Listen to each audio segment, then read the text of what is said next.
Well now, did you feel that? That wasn't just an election result. That was the political equivalent of a pub chair snapping under a man who's lied about his weight. Labour got flattened. Reform UK, meteoric, straight up like a Roman candle. Councils lost, seats gone, traditional Labour towns flipping like beer mats.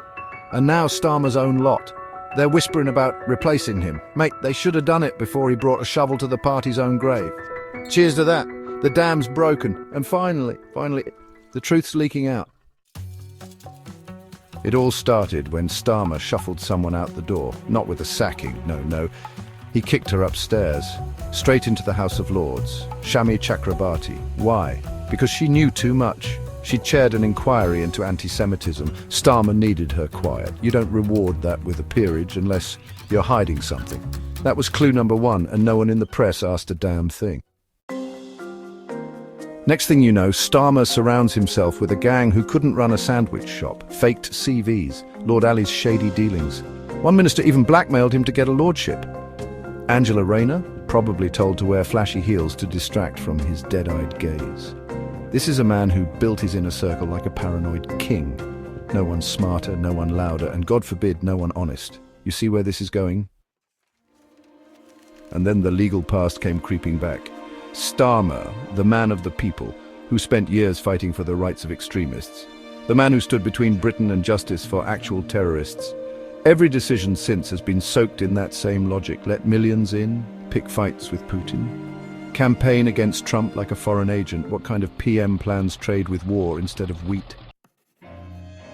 Then came that deal with Zelensky, before Trump could even take office. Like Zelensky's signature matters when half the world won't recognize him. What did Starmer secure?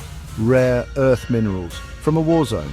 And in doing so, he bound Britain to a battlefield. You think Putin didn't notice? You think Trump's going to forget? That wasn't diplomacy, that was political arson.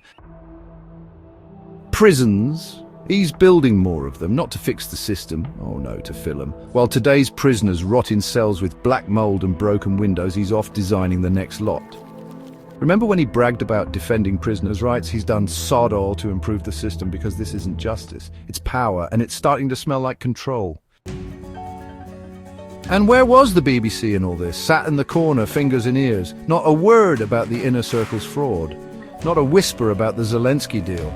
And now, after these catastrophic results, still they protect him. If the BBC had done their job, this man would never have gotten close to number 10. They knew what he was, and they kept it quiet. That's not journalism, that's collusion. So here we are, the mask's off, the country's woken up. Starmer's name is being whispered in back rooms, not with reverence, but with regret. His own party's sharpening knives.